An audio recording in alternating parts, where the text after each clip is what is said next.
Hi అండి. అందరికీ నమస్తే. Welcome back to my channel. ఏదో గుడికెళ్తున్నాంలే రా అని జెప్పి అడిగారు తెలిసిన వాళ్ళు. తెలిసిన వాళ్ళు కాదులెండి రిలేటివ్సే. సరే వస్తానని చెప్పాను. ఆటోలో ఎలా ఎళ్తున్నామ్మా అనంటే ఆటోలో ఎళ్తున్నామని చెప్పారు. సరే ఆటోనే కదా అని జెప్పి ఆటోలో అయితే వర్షిణి నేను బయలుదేరా నేను గూడా వస్తామని చెప్పాము. తీరా అక్కడికెళ్ళిన తర్వాత ఆటో అంటే మామూలు ఆటో కాదు. ఇది ట్రక్ ఆటో. పైన ఏమి లేదు. అసలు ఎండైతే బగబగ మండుతుంది. అసలకెలా ఉందంటే ఆ రోడ్డు చూసారు గదా మీరు. మేమక్కడికెళ్ళేసరికి ఇంక మా పనుంది. వేసుకున్న మేకప్పులు పోయినియి. పూసుకున్న పౌడర్‌తో సహా చెమటలతో కారిపోయినాయి. మొహాలు గూడా మాయి నల్లగయిపోయినియనమాట. ఇంకా రెడీ అయ్యి గూడా వేస్ట్ అయిపోయింది. తీరా ఎక్కడికంటే మాల్కొండొచ్చాము. ఇక్కడ మేమొచ్చిన తర్వాత తీరా అక్కడికొచ్చిన తర్వాత ఏం జెప్పారంటే, మేమనుకున్నా ఇంకా మామూలు ఆటో, ఆటోలోనే పైకెళ్తాము. నడిచే పనుండదనుకున్నాను. కానీ అక్కడికెళ్ళిన తర్వాత ఆటో పక్కన బెట్టి నడిచెళ్ళాలన్నారు. ఇక్కడ మొదలైంది ఇంక నాకు టెన్షను. మెట్లెక్కడం అంటే నేను ఎప్పుడూ ఒక్కసారెళ్ళాను. అంతగా గుర్తులేదు. అప్పుడు నేనెళ్ళినప్పుడైతే ఇవన్నీ ఏమీ లేవు. అది వేరే రూటనమాట. ఆ రూటు కొండ మీద నుంచి ఉన్నాయి. అలా మెట్లు గూడా ఉండేవి గాదు. కొంచెం చిన్న చిన్న మెట్లుండేయి. ఇప్పుడైతే మళ్ళా దీనికి వేరే రూటుంది. మెట్లు గూడా ఏసారనమాట.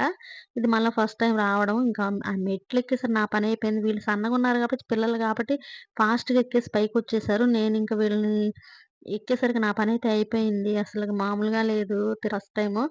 ఇంకా కాళ్ళేం కాలుతున్నాయి బయటకొచ్చిన తర్వాత. ఇంకా ఎట్లాగో ఆ మెట్లంతా దారిలో నడిచేటప్పుడు ఎలా ఉన్నాయంటే పైన కనీసం నీడైనా ఉంది. అదే ఎండలో గాని నడిచే పనైతే నేనైతే అక్కడే పడిపోతాను. ఈ ఎండలో ట్రావెల్ జేయడం, ఆ ట్రావెల్ నుంచి మళ్ళా మెట్ల మీద నుంచి నడిచి రావడం నేనింత ఉందనుకోలేదు. ఫైనల్‌గా అయితే మేము గుడి దగ్గరికొచ్చేసాం. దర్శనానికెళ్ళాలి. దర్శనం దగ్గరికి వచ్చేసామనమాట. వచ్చేసి గుడి లోపలికెళ్తున్నాము. ఇక్కడికెళ్ళిన తర్వాత క్యూలోకెళ్ళేసరికి క్యూలో ఏసేసారు. క్యూలో ఏసిన తర్వాత నేనైతే నామం పెట్టించుకొనొస్తా వర్షిణి వాళ్ళు నువ్వెప్పుడు పెట్టించుకొనొచ్చావని అడుగుతున్నారు.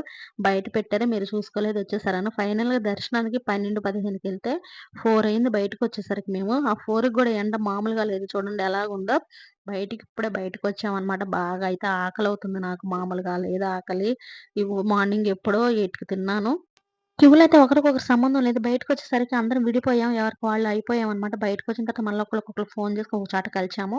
కలిసి మళ్ళా ఇంకో చోటకెళ్లారు. ఇంకా కొండపైన అమ్మవారుంది. అమ్మవారిని కూడా దర్శనం చేసుకోవాలన్నారు. ఇక్కడికొస్తే ఓరి నాయన ఇక్కడ కూడా క్యూ లైను. అసలిక్కడ ఒక గుహలాగా ఉందనమాట. అటు ఇటు కొండుంది. మధ్యలోంచి ఎళ్ళాలని జెప్పారు. ఏదో అన్నారు. ఏంటో సంథింగ్ చెప్పారో నాకైతే గుర్తులేదు. మోక్ష మార్గం అంట. మోక్ష మార్గం అని జెప్పారు. దీంట్లోంచి ఎళ్తే మోక్ష మార్గం కలిగిద్దనని జెప్పి అన్నారు. ప్రతి ఒక్కళ్ళు దీంట్లో ఎళ్ళడానికే ప్రయత్నిస్తున్నారు గానీ, ఎవరు గాని ఇంకో రూట్ ఉంది. పక్క నుంచి ఉంది. అటు కూడా నడిచెళ్ళొచ్చు. కానీ ఎవరు ఎళ్ళట్లేదు. ప్రతి ఒక్కళ్ళు దీంట్లో నుంచే ఎళ్తున్నారన్నమాట. ఎంత లావటోళ్ళైనా దాంట్లో పడతారు. పైకొచ్చిన తర్వాత ఉంది. పైన చూడ్డానికి అబ్బా! అస్సలకి ఎంత బాగుందో అసలు పైనుంచి మొత్తం చుట్టూరు చూస్తుంటే కొండలు, చిన్న చిన్న చెట్లు చాలా బావుంది.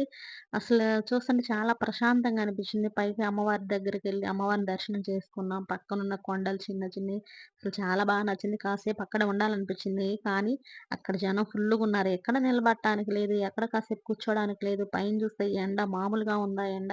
ఆ ఎండలో ఆల్రెడీ మేము జర్నీ చేసొచ్చాము. ఈ ఎండలో ఇయన్నీ ఉండాలంటే మా వల్ల కాలేదు. ఇంక సరేనని చెప్పి నాకైతే ఇక ఎండకు ఉండలేకపోయాను నేను. ఎందుకో మరి అంత కష్టం అనిపించింది. అమ్మవారు దర్శనం చేసుకోవాలంటే ఇంత కష్టపడాలా అనిపించింది. నిజమేనండి. ప్రతి దేవుడిని మనం దర్శనం చేసుకోవాలంటే ఊరికే ఏది ఉండదు. మనం మనం దర్శనం చేసుకోవడానికి కూడా ఇంత కష్టపడాలా అని అనిపించింది. ఇంకా ఫైనల్‌గా అయితే అక్కడ కూడా అమ్మవారిని దర్శనం చేసుకొని కిందకి బయలుదేరాము. కింద నుంచి బయలుదేరేటప్పుడు చూడండి చిన్న చిన్న ఇల్లులు అన్నీ చిన్న చిన్నగా కనిపిస్తున్నాయి. అంతా కొండ పైన బావుంది చూడడానికి. నేను చెప్పాను కదా! ఇంకో రూట్ కూడా ఉందని చెప్పి ఇటు నుంచి కూడా వస్తున్నారు. ఆ మోక్ష మార్గం నుంచి కొంతమంది ఎళ్ళేవాళ్ళు ఎళ్తున్నారు. ఇటు నుంచి వచ్చేసి డైరెక్ట్ దర్శనం చేసుకుంటున్నారు. కానీ యాక్చువల్‌గా అటు నుండే ఎళ్ళాలి అందరూ. ఇక చూడండి ఎంత క్యూ కట్టున్నారు. ఈ క్యూలో నుంచి ఎళ్ళాలి. వన్ బై వన్ ఎళ్తా ఉండాలి. అందరూ తోసుకుంటున్నారు. పైన చూస్తే అమ్మవారున్నారనమాట.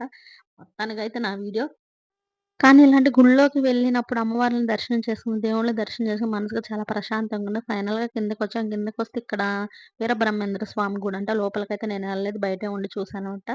ఫైనల్‌గా ఒక చోట కూర్చున్నాను. మా ఎనకొచ్చినోళ్ళు ఇంకా రాలేదు. ఇంతలోకి కోతుల్ని చూస్తే ఎంజాయ్ చేస్తా ఉన్నాం అనమాట. మా వీడియో నచ్చితే ఒక లైక్ చేయండి. కొత్త వాళ్ళు గాని చూస్తున్నట్టే ప్లీజ్ నా ఛానల్ సబ్స్క్రైబ్ చేయండి. మర్చిపోకండి. Please subscribe.